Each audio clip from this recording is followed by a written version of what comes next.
Her phone lit up at 3 in the morning, and I saw the message, "I miss you. Can't wait for tomorrow." That was all it took. No screaming, no fighting. I got up, packed our son's things and mine, and by dawn we were gone. Her phone lit up at 3 a.m. I took my son and vanished. Subscribe, like, and leave a comment if you want more stories like this. The night had been still, the kind of quiet where even the house seemed to be asleep. The only sound was the hum of the heater and the faint rustle of wind against the windows. I had been tossing in bed, staring at the ceiling, letting my thoughts drift in that space between sleep and wakefulness. Melissa was beside me, her breathing steady, her hand resting lightly against the blanket. From the outside, it was the picture of a peaceful night, but I couldn't shake the unease that had been building for weeks. I rolled onto my side, trying to calm myself, when the glow of light broke the darkness. It was faint, but sharp enough to cut through the room. Her phone, face down on the nightstand, buzzed against the wood. She didn't stir. I turned my head just enough to see the screen come alive with a message. The name wasn't saved, just a number, but the words were there, bold and undeniable. "I miss you. Can't wait for tomorrow." My chest tightened, but I didn't move right away.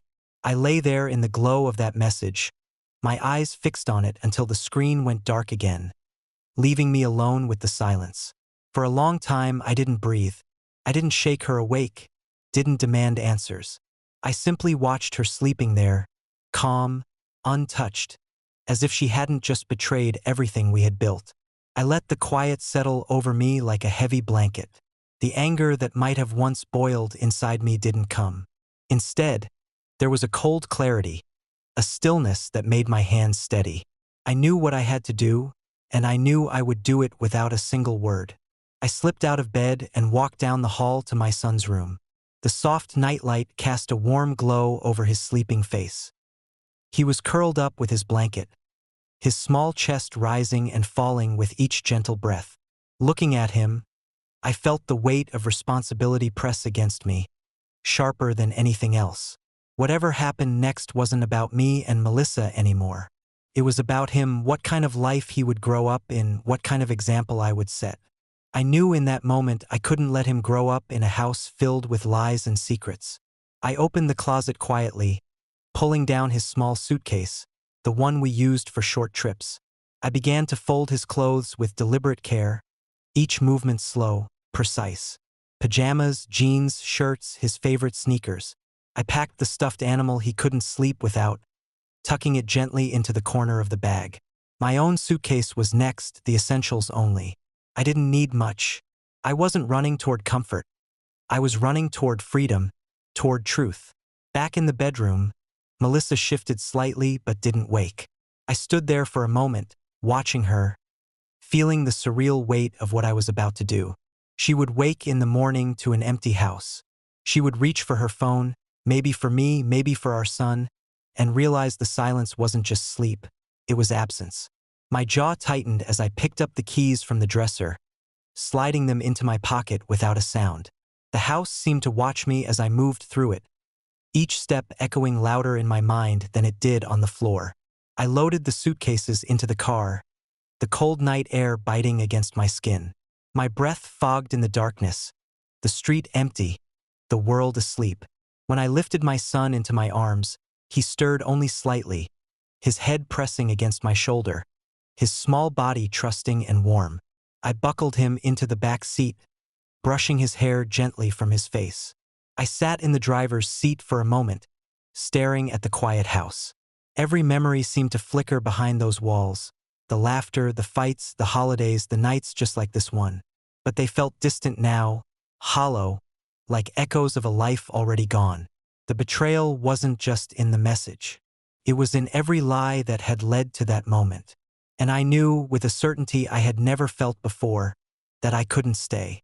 I started the engine, the hum breaking the silence of the street. With one last look at the house, I pulled away, the tires rolling over the asphalt, carrying us into the night. My hands gripped the wheel, steady, unshaking. I didn't know exactly where the road would take us, but I knew it would be far from here, far from her. And as the city lights faded behind me, I felt something I hadn't in years: peace. The highway stretched out in front of me like a ribbon of dark asphalt cutting through the silence of the early morning. The digital clock on the dashboard glowed 3:47 a.m., and the hum of the engine was the only sound besides my son's soft breathing from the back seat. He had settled back into sleep, his head tilted against the car seat, the stuffed animal clutched tightly in his small hand. Every so often I glanced in the rearview mirror just to see his face, just to remind myself why I was doing this, why there was no going back. The night air outside was sharp, the kind of cold that bites through the glass and keeps you awake. But inside the car I felt a strange calm. I wasn't rushing, I wasn't panicked. My movements had been deliberate, my choice final. The miles passed beneath the tires as I drove, and with each passing exit sign I felt the house, the bed, and the glow of that phone screen slipping further away. I remembered the exact moment the light had pierced the darkness of the bedroom. The words etched into my mind like they had been burned there. I miss you. Can't wait for tomorrow. There was no mistaking what they meant. No amount of excuses could twist those words into anything else. The quiet betrayal behind them felt heavier than shouting ever could. It was the quiet that had decided it for me. I thought back on the past few months, the way Melissa had grown more distant, the way her laugh seemed reserved for others, not for me anymore. The excuses about working late, the sudden interest in going out with friends I never met, the careful way she kept her phone turned face down. I had noticed it all, but I had swallowed it down, telling myself not to make something out of nothing. Now, at last, I had seen the something, and it was everything. The road was empty except for the occasional truck rumbling past. The glow of the dashboard illuminated my hands on the wheel. They were steady. That surprised me because a younger version of myself might have been shaking with rage, with heartbreak, with the weight of it all. But tonight, I wasn't that man anymore. Rage would have kept me in the house, yelling, begging, demanding explanations. Heartbreak would have left me paralyzed in the bed, unable to move. But clarity, that's what drove me. Clarity was colder, sharper, and it told me exactly what needed to be done. Around 5 a.m., I pulled into a small gas station just off the interstate. The lights above the pumps flickered faintly against the still dark sky. I killed the engine and turned in my seat to check on my son. He was still asleep, his chest rising and falling rhythmically, unaware that his life had just changed forever. I grabbed a blanket from the back seat and tucked it around him, brushing his hair gently away from his forehead. He stirred for a moment, his lips parting as if to murmur something, then he settled back into silence. Inside the gas station, the fluorescent lights buzzed overhead. I bought a cup of coffee, black, and a bottle of water for when he woke up. The cashier, a tired-looking man in his 20s, barely looked up as he rang me up. To him, I was just another traveler passing through. But to me, this stop was more than a pause. It was the first step away from the life I had left behind. I stood there for a moment, sipping the bitter coffee, staring out the window at my car parked under the dim lights. I thought about how Melissa would wake up soon, about how she would reach for her phone, maybe check the time, maybe check the messages she had hidden from me. She'd realize the house was quiet. Too quiet. She'd walk down the hall and open the door to our son's room. She'd see the empty bed, the missing suitcase. And then she'd know. I could almost hear her voice in my head. The panic, the disbelief. She would call me. She would call again and again, maybe at first angry, then desperate, then pleading. But I wouldn't be there to answer. That was the part that brought me the calmest peace. The knowledge that she would finally feel what I had felt for so long: silence. By the time the sky began to lighten with the faintest streaks of dawn, I was back on the road. The horizon glowed with that fragile gray blue that comes before the sunrise, and the world seemed to be waking slowly, unaware of the choice I had made in the dead of night. My son shifted in the back seat, murmuring softly, and I lowered the radio volume to near silence, focusing instead on the steady sound of the engine. Hours passed like minutes. The sun rose higher, painting the fields and small towns I passed with gold. The scenery blurred, but the feeling inside me only sharpened. I wasn't running, I was freeing us. Every mile put more distance between my son and a house where trust had been broken, where betrayal had been hidden in the glow of a phone screen. Around 9 o'clock, my phone buzzed for the first time. I didn't have to look to know who it was. I let it vibrate against the console until it stopped. A few minutes later, it buzzed again. And again. The calls kept coming, one after another. As the morning grew brighter and the city I had left behind fell further away, I didn't answer a single one. I didn't even read the messages that began to stack up, the notifications filling the screen. They were her problem now. I had no words left to give her. Instead, I looked back in the mirror at my son. His eyes were open now, blinking against the sunlight, his hand rubbing sleep from his face. He looked at me, confused, but calm. "Where are we going, Dad?" he asked softly. I met his eyes in the mirror and gave him a small, steady smile. "Somewhere new," I said. That was all. He nodded, trusting me completely, and leaned his head back against the seat. And as the road stretched on ahead of us, I felt it again, that rare, powerful calm of a man who knows he has made the only choice left.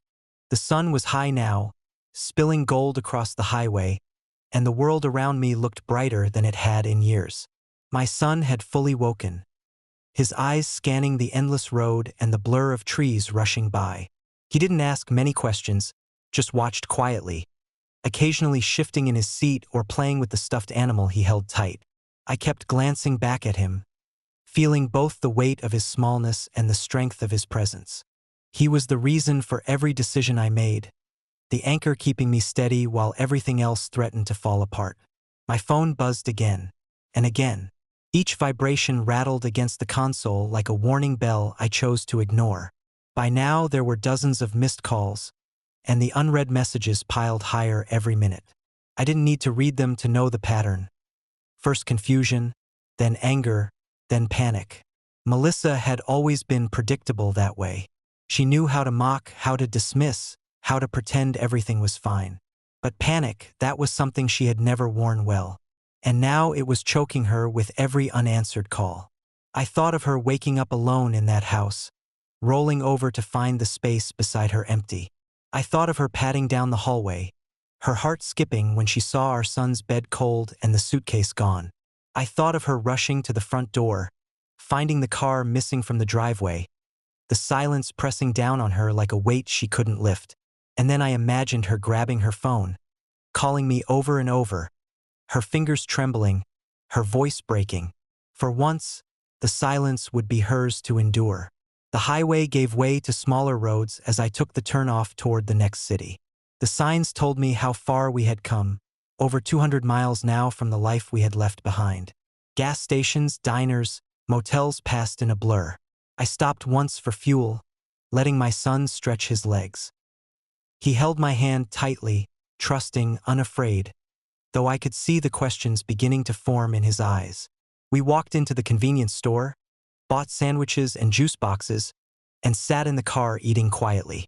It felt almost normal, like a road trip we had planned together, except for the buzz of my phone vibrating endlessly between us. I slid it into the glove compartment and shut it, sealing it away like the life I no longer wanted. Melissa's voice echoed in my mind. The way she had laughed at me in front of friends, the way she dismissed me when I asked where she was going, the way she looked down at me as though I were an afterthought in my own marriage. And now her words from that phone screen haunted me with their simplicity. "I miss you. Can't wait for tomorrow." They were sharper than knives because they weren't meant for me. They weren't careless, they were intimate. She had already chosen someone else. All I had done was choose to walk away before the lies consumed what was left of me. The road carried us further into the daylight, the city limits behind us, fields stretching wide and open. My son finally asked the question he'd been holding in. "Are we going to see Mom again?" His voice was small but steady. I kept my eyes on the road, my grip tightening on the wheel. I didn't want to answer, but I couldn't lie to him either. "Not for a while," I said gently. "It's just you and me right now." He nodded slowly, as if weighing my words. Then he leaned back in his seat, clutching his stuffed animal tighter, and said nothing more. His silence carried more understanding than I expected from someone his age. By noon, the calls had slowed but not stopped. The messages kept coming, and though I didn't read them, I imagined their tone shifting from anger to begging, from accusations to apologies. That was her way: fight, then plead, then fight again. But the truth was, there was nothing left for her to fight for. She had traded it all the moment she typed those words into her phone. And I had finally found the strength to act. We pulled into a small diner on the edge of a quiet town. The kind of place where the booths were vinyl and the coffee was bottomless. The waitress smiled kindly as she brought us pancakes and eggs, treating us like just another father and son on a trip. My son's eyes lit up at the stack of pancakes, and I watched him eat with an appetite I hadn't seen in weeks. Maybe it was the freedom he felt too, even if he couldn't name it yet. Sitting there in that booth, the sunlight streaming through the blinds, I felt something I hadn't in a long time: peace. Not happiness, not yet, but peace. The kind that comes when you know you've walked away from something broken before it destroyed you completely. I sipped my coffee slowly, letting the warmth steady me. Across the table, my son grinned with syrup on his chin, and for a moment the weight of everything lifted. I knew Melissa would keep calling, keep sending messages, maybe even try to find us. But right then, in that diner, it didn't matter. She no longer had power over me or over the life I was going to build for my son. The silence between us was final, and for the first time in years, I welcomed it. When we left the diner, the road stretched out in front of us again, long and endless, leading anywhere but back. My son climbed into the back seat, yawning, and leaned against the window as if he trusted me completely to take him where he needed to go. The car engine started with a low hum, and I pulled back onto the highway, the sun blazing high above us. I didn't look at my phone once. The afternoon passed in steady motion, the car carrying us further and further from everything I once called home. The landscape changed as the miles stretched on. Flat fields turned into rolling hills, and towns grew smaller, quieter. My son dozed off again in the back seat, the stuffed animal tucked under his arm, the kind of deep, dreamless sleep that only children seem to know. I kept my eyes on the road, my hands firm on the wheel, my mind replaying every detail of the night before. The glow of her phone, the words that shattered the silence, the cold clarity that came over me as I packed our lives into 2 small suitcases. I had thought about leaving before, but this time I hadn't just thought. I had acted. By the time evening came, I had reached a city far enough away that the air itself seemed different. The streets bustled with people who had no idea who I was, no idea what I had done or left behind. That anonymity was a comfort. I pulled into a modest motel, the kind with faded paint and buzzing neon signs, and carried my son inside. The woman at the desk handed me a key without looking twice. Just another traveler, just another father with his boy. That night we settled into the room with its creaking air conditioner and dim lamp. My son brushed his teeth, climbed into bed, and asked me to read to him from the book I'd grabbed at the last minute. His voice was calm, almost content, as if he trusted that I knew what I was doing, as if he could already feel that life had changed. I sat beside him until he drifted off, his small hand resting on mine. When the room was finally quiet, I let myself look at my phone. The notifications were endless, dozens upon dozens of missed calls, messages filling the screen. The first ones had been angry. "Where are you?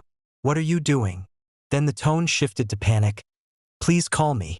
Please, we need to talk." Later came the pleading, "Don't do this. Let's fix it." I didn't mean anything by it. The words blurred together, but I didn't answer a single one. I didn't need to.